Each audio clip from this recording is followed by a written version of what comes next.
Hello, this is Waugh, and welcome back to another video. Today I am going to be doing a nighttime poster style landscape here, and it was a pretty fun one, so I hope you can sit back and enjoy the process. I will be talking a little bit about some of the decisions I was making, just to inform you on what I was thinking and why I'm doing what I'm doing. So to start with here, on the mountains, so this is going to have a mountain background, and that is a very sort of critical focal point of the scene. There's two focal points. There's going to be one up top here with this mountain, and one down below. That's what that little triangle shape is down below there. That was originally going to be a tent, but that ended up changing into something that you'll see later. So as you can see here, because this mountain is a focal point, I'm really trying to get the colors right.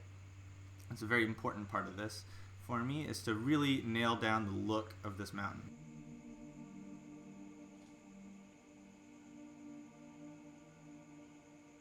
One of the themes with what I've been drawing lately has been perspective, and how having different color palettes can make certain colors look wildly different. So for example, this brighter part of the mountain here was originally really dark looking with my previous colors, and as soon as I changed it to having even darker shadows, it looks super bright. So it's all relative. Color is very relative. That's a super important thing to keep in mind, especially when you're doing these really stylized images with pretty solid colors. So now I'm really trying to nail down the shape and the form of this mountain, now that I have a rough idea for what it should look like. So I'm going into some more detail, and then further on here, I'm going to do some more ridge lines.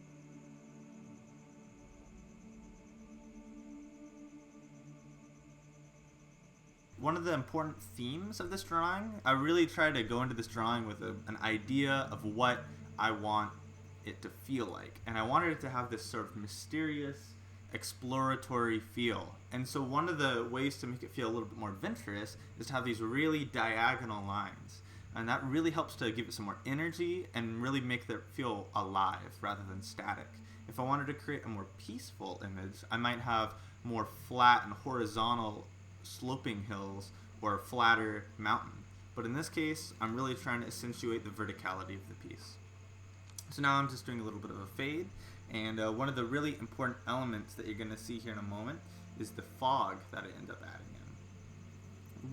Really helps to have a nice fog in this image, because it helps to separate the layers and give it a lot of depth. Depth is also one of the themes that I'm really exploring here.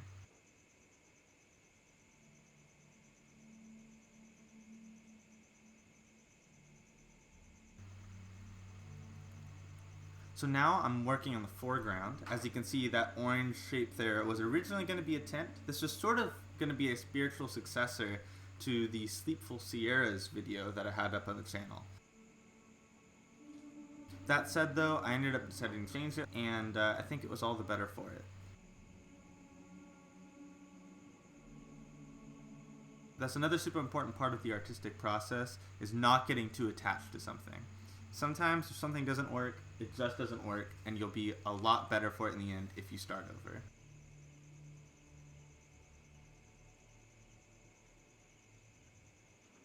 Now I'm adding in some of these sort of craggly trees. I think they look quite cool. That's not much else to them. Just sort of give that a little bit of creepiness to it. And this left diagonal sort of facing tree is quite particularly sloped in order to sort of continue that line that the ridge line of the mountain starts. So it sort of gives this flow to the piece where your eye will start at the top of it and then move downwards onto the foreground.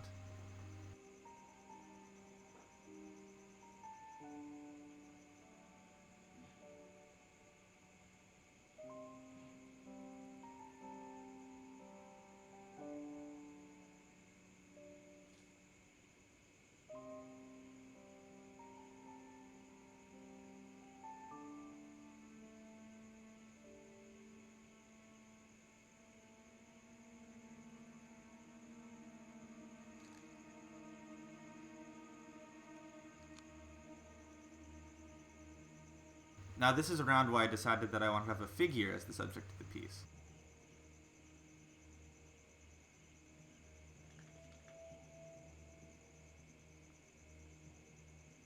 Right now, I'm doing a basic sort of sketch to sort of get an idea of the basic pose that I want this character to be in. And now I'm drawing a larger, more detailed version of that pose that I can then shrink down and put in its place. It was really important for me to get this character drawn at a higher scale so that way I could really have these details that hold up even when you're inspecting it up close.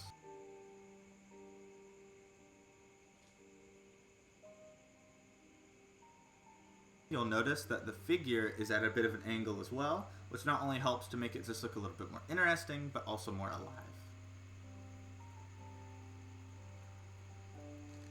Also giving him a little cap that you might recognize if you're familiar with the channel.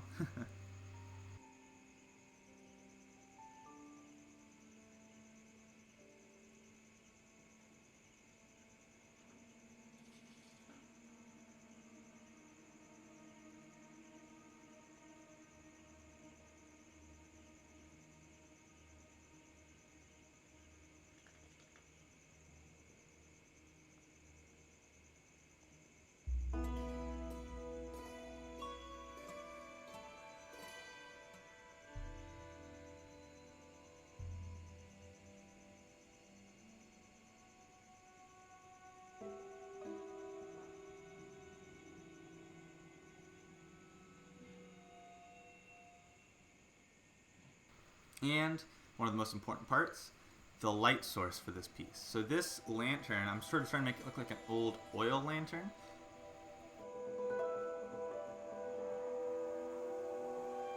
It really helps to give some depth to the light that is putting off. It makes it look more dynamic because I'm able to do these nice silhouette rim lights. Also gives you a little bit of a better idea for what this person would look like if they weren't a silhouette.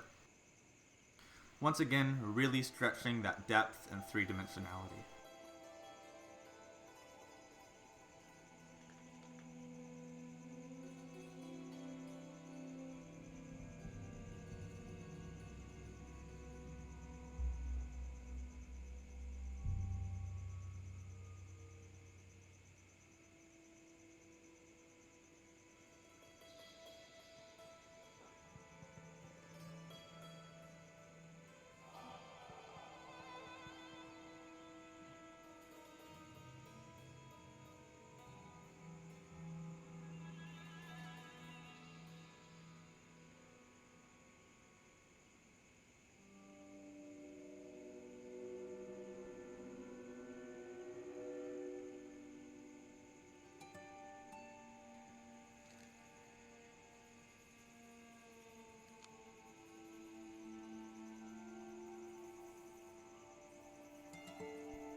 And placing them in here.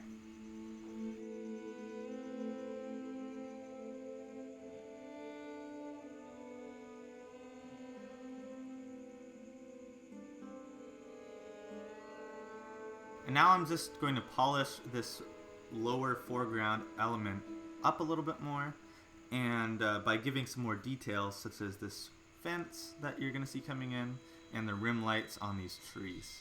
Once again, really helps to not only establish depth, but it also helps to ground the figure in the environment, as you can see how his lantern that he's holding reflects on the area around him.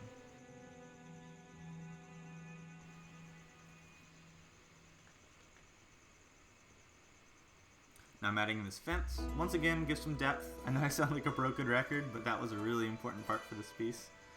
And just gives it a little bit more interest around here as well as framing him against the hillside.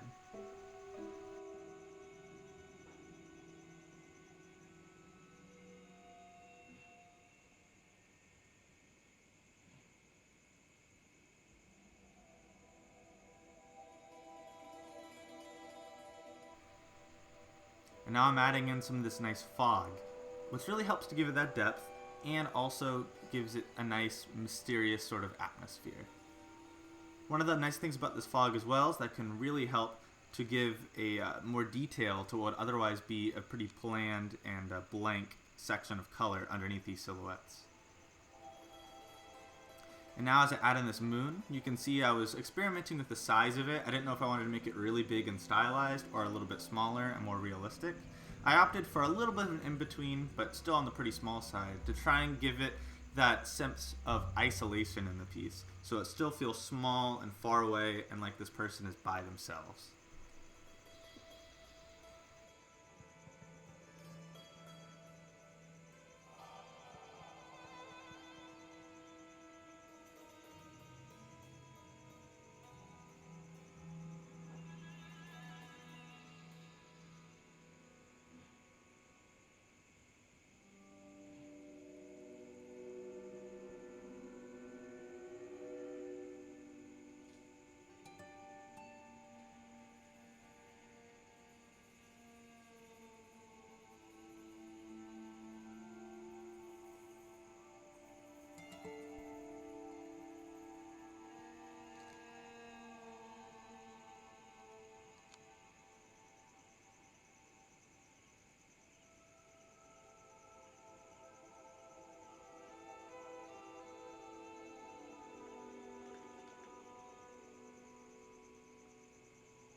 Now I'm adding in another ridgeline here, and you can see how this fog really separates it from the background. It would have really blended in quite a bit more if I didn't have that fog to make it very clear where one layer of trees begins and the next ends.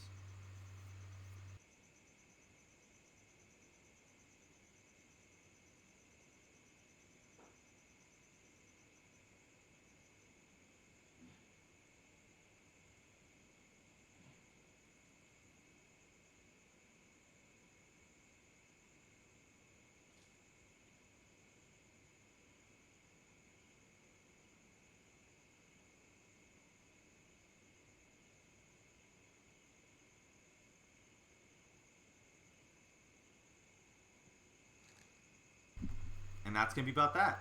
So I'm just going to put a little bit more polish on here off camera. Just a few things, like I give this figure a trench coat to make it look a little bit more suitable to the environment and a little bit older school. And with that, thank you very much for watching. I really hope that you learned something from this or just enjoyed it either way. And if you have any questions, comments, let me know as well. Thank you very much for watching. I've been Waugh. Stay safe and keep on creating.